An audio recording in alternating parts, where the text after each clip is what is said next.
नमस्कार दोस्तों, मैं हूं राम कुमार सिंह और आप देख रहे हैं पोल्ट्री केयर। दोस्तों, हमारे फार्म में बर्ड का आज 32वां दिन है। आज हमारे फार्म में बर्ड 32 दिन के हो जाएंगे और मैं आप लोगों को दिखा रहा हूं 32 दिन पर हमारे फार्म का मैनेजमेंट कैसा है। तो इस समय गर्मी हो रही है, बरसात का मौसम है लेकिन गर्मी हो रही है। तो गर्मी से बर्ड को बचाने के लिए हमें अपने फार्म में लगभग पूरा दिन पंखा चलाना पड़ता है और जब पंखा चलता रहता है तो फिर फार्म में गर्मी नहीं लगती है बर्ड को। आप लोग देख रहे होंगे इस समय कि बर्ड ज़्यादा पानी के लिए इधर उधर नहीं दौड़ रहे हैं। नहीं तो जब बर्ड की गर्मी लगती है तो पानी पीने के लिए बहुत ड्रिंकर के पास में दौड़ते रहते हैं और पानी को ड्रिंकर से छलकाते रहते हैं। तब ड्रिंकर के आसपास का लिटर जो होता है काफ़ी गीला हो जाता है और फिर अगर लिटर गीला हो जाता है तो फिर फार्म में ह्यूमिडिटी बढ़ जाती है, उमस बढ़ जाती है। अगर फार्म में उमस बढ़ गई तब तो बर्ड के फिर और भी ज़्यादा गर्मी लगने लगती है। कुछ फार्मर भाई अपने बर्ड को गर्मी से बचाने के लिए पंखा तो चलाते हैं लेकिन वो जब फार्म में गर्मी बढ़ जाती है, बर्ड के गर्मी लगने लगती है, तब पंखा चलाते हैं। ऐसे में फिर जो बर्ड पहले से ही जिन बर्ड को गर्मी लग चुकी है वह बर्ड फिर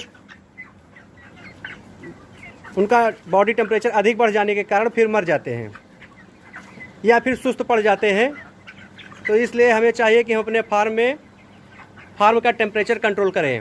अगर हम अपने फार्म में अपने बर्ड को मोर्टेलिटी से बचाना चाहते हैं तो फार्म का टेम्परेचर कम रखना पड़ेगा और सबसे ज़्यादा ज़रूरी है कि हम दिन में बर्ड को फीड ना खिलाएं, क्योंकि जो पैलेट फीड होता है इसको बर्ड जब ज़्यादा खा लेते हैं और दिन भर खाते रहते हैं तब उनके बॉडी का टेम्परेचर बढ़ जाता है और इस तरह से फिर बर्ड को गर्मी ज़्यादा लगती है और अचानक अगर तेज़ धूप हुई कुछ देर तक तब फार्म के अंदर का टेम्परेचर बढ़ जाता है और बर्ड में मोर्टेलिटी होने लगती है।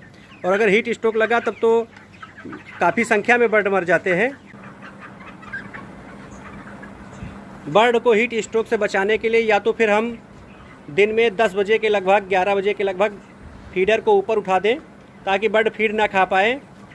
तो इस तरह से भी हम बर्ड को हीट स्ट्रोक से बचा सकते हैं। या फिर हम इतना ही फीड लगाएं, सुबह के टाइम फीडर में इतना ही फीड डालें कि वह फीड 10 बजे तक ही चले।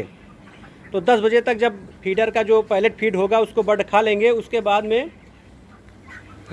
जो फीडर है उसमें नीचे के तरफ सिर्फ उसका जो फीड का पाउडर फॉर्म है यानी कि उसका जो बुरादा है वही बचेगा। उसको 11 बजे के बाद में बर्ड धीरे धीरे थोड़ा थोड़ा करके खाते रहते हैं। तो इससे उनको दिन में ज़्यादा भूख भी नहीं लगती है, एनर्जी मिलती रहती है। और चूँकि वह फीड पैलेट फीड रहता नहीं है, पाउडर रहता है, तो उसको ठीक से खाते नहीं हैं। और लगभग जब 5-6 बज जाए, मौसम ठंडा हो, तो उस टाइम पर हम फीडर में फीड लगाते हैं। तब रात में बर्ड ठीक से फीडिंग करते हैं और सुबह तक बढ़िया ठीक से फीडिंग करते हैं। तो इस तरह से हम दिन में इनको फीड ना खिलाएं तो दो तरह है, या तो फीडर को ऊपर उठा दें या फिर फीडर में सिर्फ इतना ही फीड डालें कि सुबह 10 बजे तक ही फीड चले, उसके बाद में शाम को फिर फीडिंग कराएं इनको। और दोस्तों, जब भी हम देखें कि फार्म में टेम्परेचर ज़्यादा है तो उस टाइम पे हम पंखा ज़रूर चलाएं और शुरुआत से ही पंखा चलाएं। अगर बिजली नहीं है तो हम जनरेटर भी यूज करें। जैसे मैं अपने फार्म में जनरेटर मैंने ख़रीदा है, तो जब बिजली नहीं रहती है तब ये 3 किलोवाट का जनरेटर है। इससे अपने फार्म के सारे पंखे चलाता हूँ और जब ज़रूरत पड़ती है तो फिर इससे पानी भी टंकी में भर लिया जाता है। इस काम के लिए 3 किलोवाट का जनरेटर काफ़ी है, अच्छा है। तो जब भी आप जनरेटर चलाएं तो एक बात का ज़रूर ध्यान रखें कि जनरेटर जब यूज करें तब अपने फार्म में चेंज ओवर ज़रूर लगाएं। जैसे देखिए दोस्तों, मैंने अपने फार्म में चेंज ओवर लगाया है। तो इस तरह से जो मेन सप्लाई आती है तो उसको हम चेंज ओवर में ले जाते हैं और इधर से चेंज ओवर से एक कनेक्शन जनरेटर का भी रहता है। तो इस तरह से दोनों आपस में शॉर्ट नहीं होते हैं चेंज ओवर लगाने से। तो दोस्तों, चेंज ओवर भी लगाएं और जब भी ज़रूरत पड़े तो हम अपने फार्म में जनरेटर चलाकर बर्ड को हीट स्ट्रोक से बचाएं।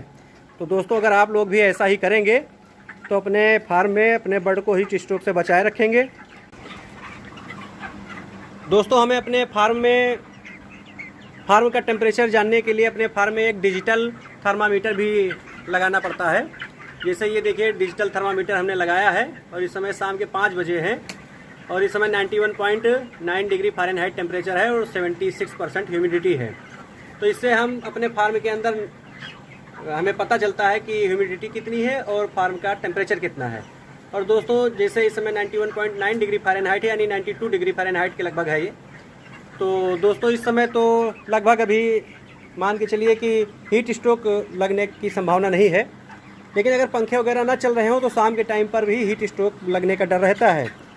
तो दोस्तों आपका अनुभव ही आपको अच्छा प्रॉफिट दिला सकता है, क्योंकि अगर आप इन सब बातों पर ध्यान नहीं देते हैं और 1-2 साल पुराने हो गए हैं तब भी आप इन सब बातों पर ध्यान नहीं दे रहे हैं, तब आप प्रॉफिट नहीं पाएंगे। तो इसलिए हमें अपने फार्म का टेम्परेचर देखकर उसी हिसाब से हमें अपने फार्म में काम करना रहता है, अपने बर्ड को गर्मी से बचाना रहता है। तो दोस्तों हमें चाहिए कि हम अपने फार्म में पंखा भी चलाते रहें और उसके साथ में फार्म के ऊपर हमें स्प्रिंकलर लगवाए रखना चाहिए। तो अगर हम स्प्रिंकलर लगाए रखते हैं तब जो है उससे अपने फार्म का टेम्परेचर भी हम कम रखते हैं। दोस्तों जैसे देखिए, ये देखिए हमने अपने फार्म पे ये जो स्प्रिंकलर लगवाए हैं ये वहाँ तक लगे हुए हैं, दूर तक दोनों सेट पर लगा हुआ है, इधर इस सेट पर भी लगा हुआ है। तो दोस्तों इस तरह से फिर हम जब स्प्रिंकलर चलाते हैं तब जो शेड के ऊपर जो धूप की वजह से शेड में गर्मी बढ़ जाती है उससे हमें निजात मिलती है और शेड का टेम्परेचर कम होता है। तो इस तरह से हमें चाहिए कि हम काफ़ी ध्यान दें अपने फार्म में, और इस तरह से ध्यान देते रहेंगे तभी प्रॉफिट पाएंगे, क्योंकि इसमें पोल्ट्री फार्मिंग के बिजनेस में कोई फिक्स नहीं होता है कि फार्मर को कितना प्रॉफिट होगा। इसमें तो आपका अनुभव और आपकी जानकारी और आप जितना इसमें ध्यान देंगे उसी हिसाब से आप प्रॉफिट पाएंगे। मान लीजिए कि कोई फार्मर है जो अच्छी तरीके से देखभाल करता है तो उसको तो अच्छा प्रॉफिट होगा, लेकिन जो अच्छी तरीके से देखभाल नहीं रखेगा, मैनेजमेंट सही नहीं रखेगा, उसको फिर प्रॉफिट ज़्यादा नहीं हो पाएगा। इसलिए आप लोग जब अपने फार्म में जब भी फार्म बनवाएं तो पूरा इंतज़ाम कर लें, क्योंकि आधा अधूरा इंतज़ाम रखने पर आप प्रॉफिट नहीं पा पाएंगे।